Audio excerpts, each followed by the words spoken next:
तोलना नहीं है हमें, संसार सागर में हमें भटकना।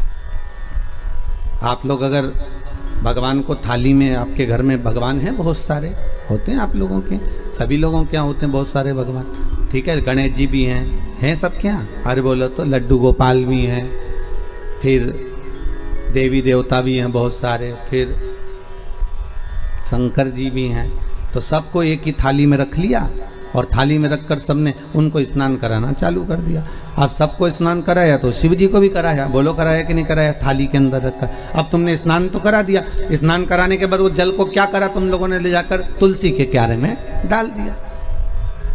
तो महाराज जी पहले के समय में क्या कालसर्प दोष पितृदोष नहीं होता था? बिल्कुल नहीं होता था। पहले के समय में ना काल सर्प दोष होता था ना पितृदोष होता था। क्यों? तो क्या घर में लोगों के शंकर जी होते थे? लोग शिव जी को स्नान कराते थे, पर घर में बगीचा, खलियान, खेत, वृक्ष इतने लगे होते थे कि शंकर जी को स्नान कराने के बाद वो जल को ले जाकर वो भगवान को बगीचे में डाल देते थे, तुलसी के क्यारे में नहीं डालते थे। इसलिए ना पितृदोष होता था ना काल सर्प दोष होता था।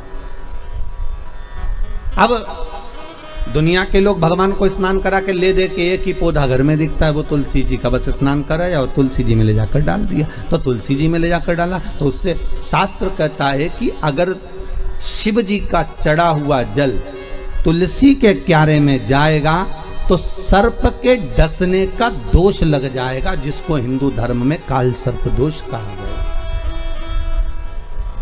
जो काल सर्प दोष, अच्छा बड़ा विचित्र काम है। कई कई गांवों में आप लोगों ने भी देखा होगा, यहाँ तो ठीक है परंतु हमने महाराष्ट्र में बहुत देखा। महाराज कई कई गांवों में तुलसी के क्यारे के नीचे शंकर जी को रखते हैं। ये तुलसी के कुंड के अंदर शंकर जी को रखेंगे, पर यह दोष है। वो तो ना जाने कहां से बुद्धि आ गई ऐसी कि तुलसी के क्यारे के अंदर शंकर जी को रख दो, तुलसी के क्यारे के नीचे शिव जी को रख दो, या तुलसी के क्यारे के अंदर शंकर भगवान को विराजमान कर दो। ये विवेक ना जाने कौन दे देता है आप लोगों। अरे जरा सा गलत देखने पर अश्वत्थामा की बुद्धि फिर सकती है। रात्रि के समय पर अश्वत्थामा बैठे हुए थे,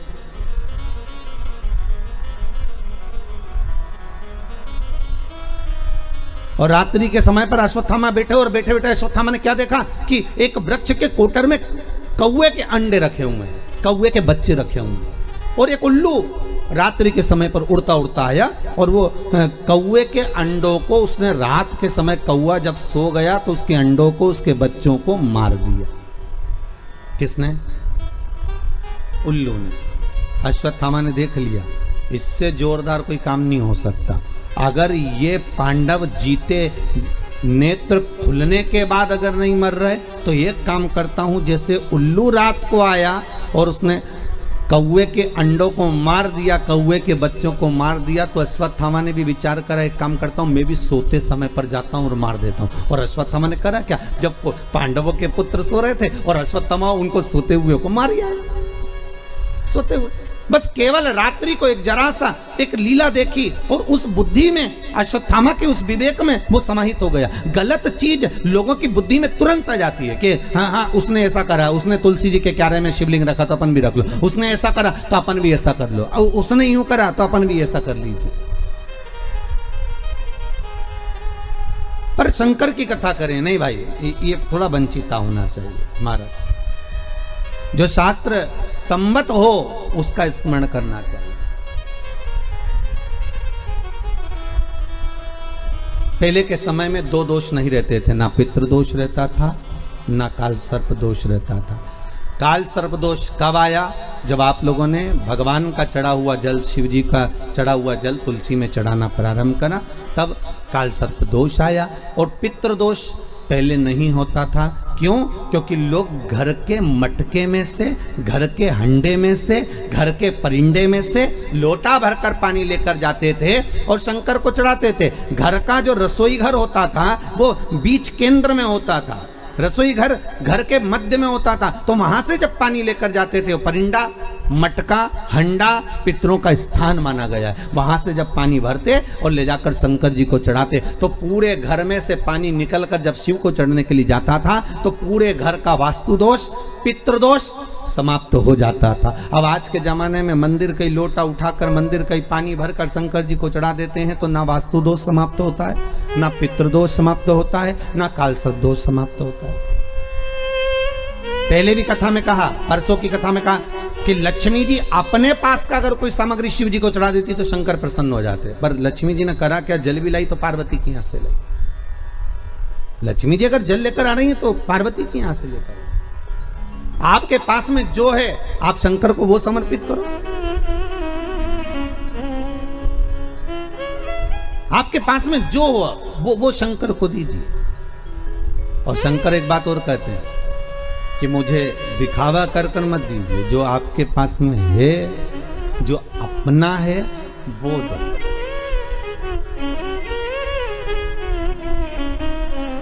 और जो श्रेष्ठ हो,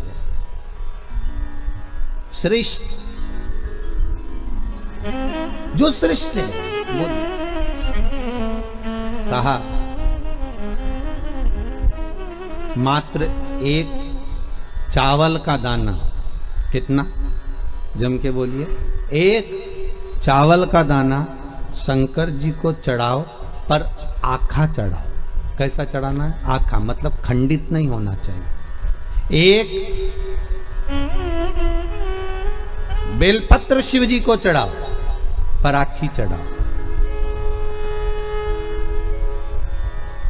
4 दिन में आज हमारा दिल बड़ा खुश है, 5वें दिन, उसका एक कारण है। 5 दिन से 4 दिन से शंकर जी पे जो बेलपत्र चढ़ रही थी पोथी पर, वो सब जजमान जो तोड़ कर दे देते थे, खंडी, टूटी फूटी सब चढ़ जाती, पर आज भले छोटी सी बेलपत्र है, पर आज जो चढ़ी है बाबा की कृपा से वो पूर्ण चढ़ी है। तो आज दिल खुश हो गया ये देखकर कि शिव महापुराण पर आज जो बेलपत्र समर्पित करी वो भले कम चढ़े, भले कम चढ़ा, एक चावल का दाना चढ़ा पर आखा चढ़ा।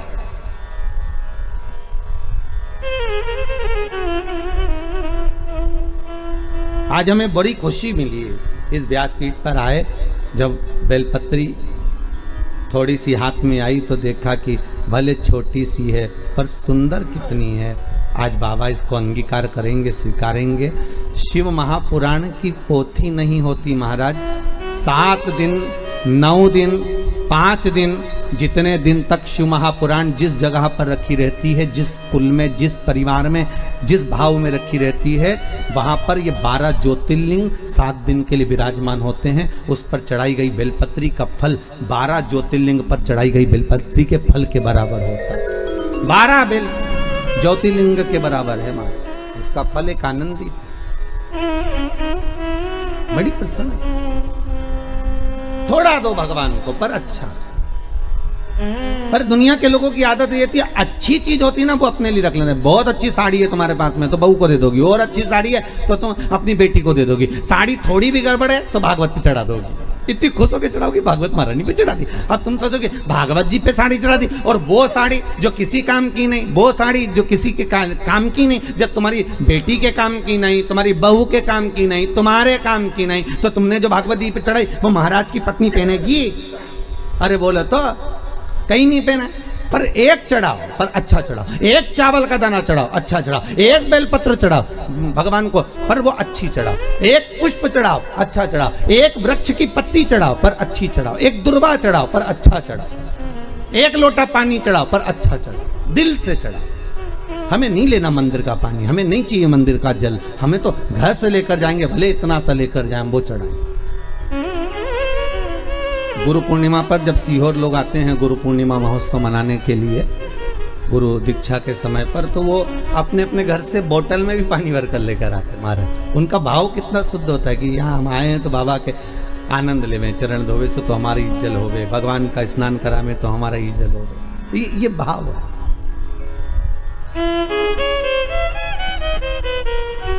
अभी सीहोर में रुद्राक्ष महोत्सव था। आप में से कुछ लोग पहुंचे भी होंगे। कौन कौन पहुंचा था? आप लोग हाथ उठाए। हाँ, पहुंचे भी थे। तो आप लोगों ने देखा होगा कि शंकर जी पे जल चढ़ाने के लिए हमने कोई टंकी भरकर नहीं रखी थी कि हमने यहाँ पर टंकी भर दी हो कि इसमें से पानी भर भर के ले जाओ और शिव जी को चढ़ा दो। देखा था आप लोगों ने? नहीं भरी थी ना। कई लोगों ने कहा महाराज जी इतनी पब्लिक है तो एक टंकी भर दो पानी का और वहां लोटे रख दो, 4-5 कलश रख दो तो लोग शिव जी को चढ़ाते रहेंगे। हमने कहा नहीं, शिव महापुराण का विधान है कलश भी वही लाएं और पानी भी वही लाएं।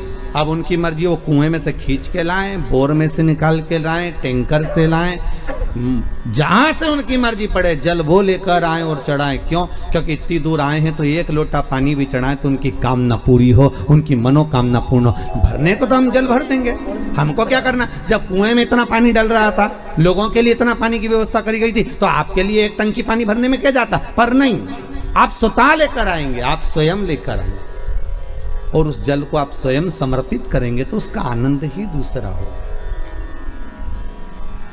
आनंद दूसरा।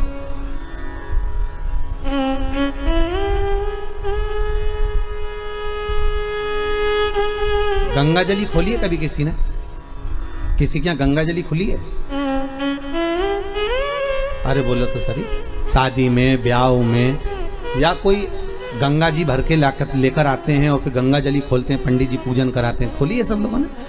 तो गंगा जली खोलते हैं तो उस गंगा जली के खोलते समय गंगा जी का सुहाग चढ़ाते हैं। बोलो चढ़ाते कि नहीं चढ़ाते? साड़ी चढ़ाएंगे, बिछुड़ी चढ़ाएंगे, चूड़ी चढ़ाएंगे, सब चढ़ाएंगे, फिर लोटा भी भरेंगे, फिर कलश पूजन भी होगी, फिर गंगा जी को लेके भी आएंगे, फिर मैया आती भी है, शरीरों में लोग हिलते भी हैं, सब कुछ होता है। फिर वहां पर गंगा जी की अगर वस्त्र चढ़ाया, गंगा जी का सुहाग चढ़ाया, गंगा जी की पूजन करी तो साथ में एक की पूजन और होती है, वो भागीरथ जी की होती। बोलो होती कि नहीं होती? फिर भागीरथ के कपड़े चढ़ते, धोती चढ़ेगी, गमछा चढ़ेगा, कुर्ता का कपड़ा चढ़ेगा, जनेऊ चढ़ेगी, भागीरथ जी के कपड़े भी चढ़ेंगे कि भागीरथ जी के कपड़े चढ़ाए। क्यों चढ़ाते हैं? उसका कारण क्या है? क्योंकि गंगा को लेकर आने वाले श्री भागीरथ जी महाराज।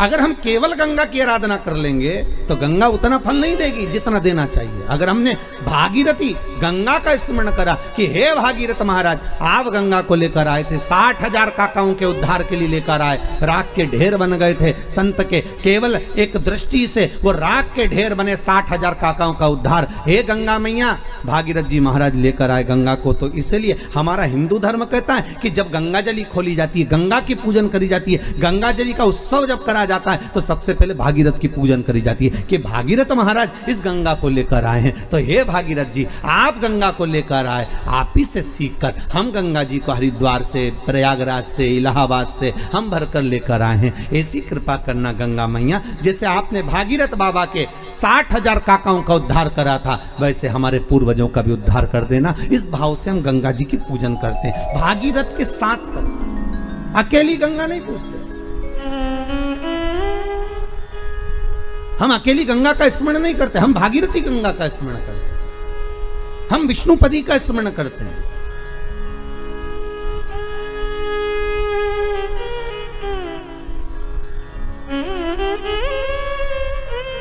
तू अकेली ना रहे, सर्व जगत के सुख के लिए तू आनंद देने वाली मां है, प्रकट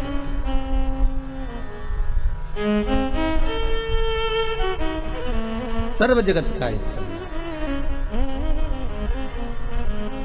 देव आप बाबा को एक अक्षत का दाना दीजिए, बड़े प्रेम से दीजिएगा, बड़े भाव से।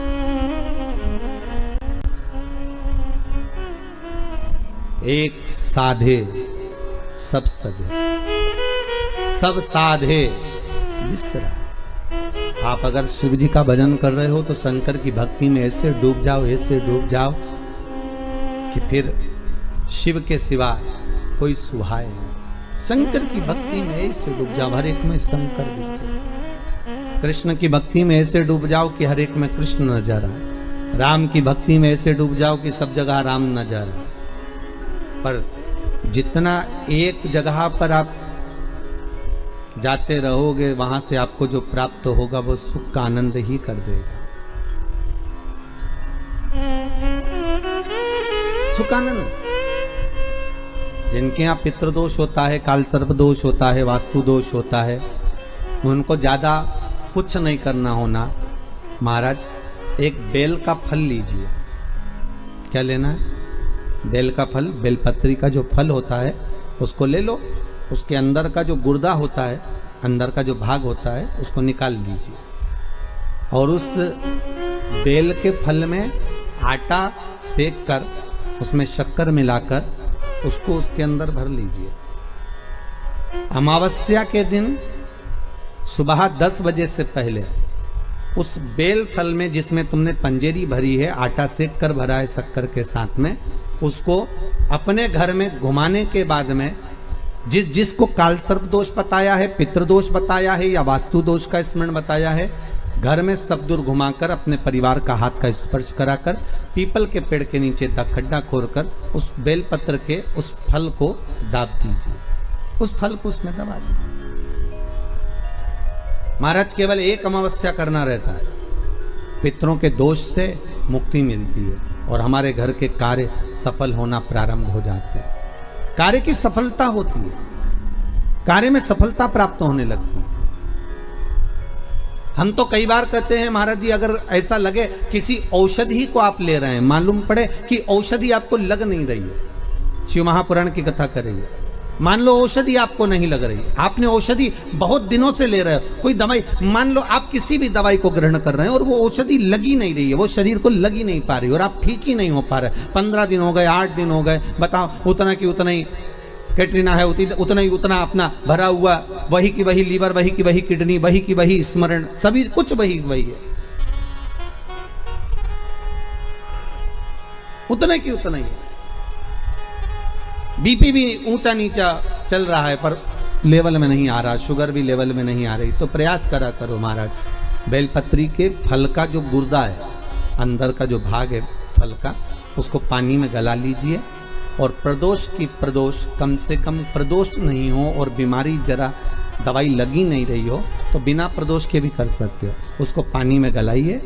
आधा घंटा पानी में, जैसे आपको सुबह मंदिर जाना है 10 बजे, तो सुबह स्नान कर कर कम से कम 6:30-7 बजे उसको पानी में गला दीजिए और उस बेले के फल का गुर्दा से गला हुआ पानी शिव जी को ले जाकर समर्पित कर दीजिए। महाराज उस पानी में से थोड़ा सा 1 चम्मच पानी शिव जी पे चढ़ा हुआ लेकर आ जाइए।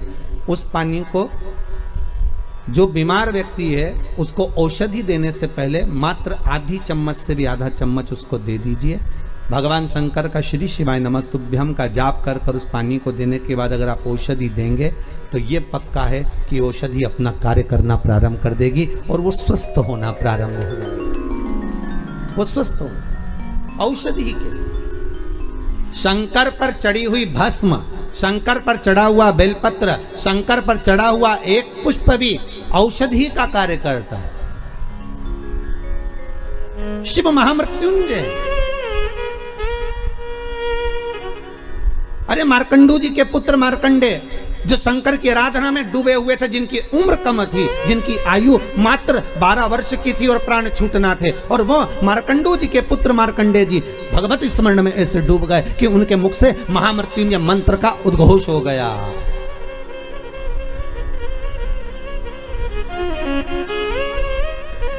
भगवान शिव के नाम का उद्घोष हो गया। जैसे नंदी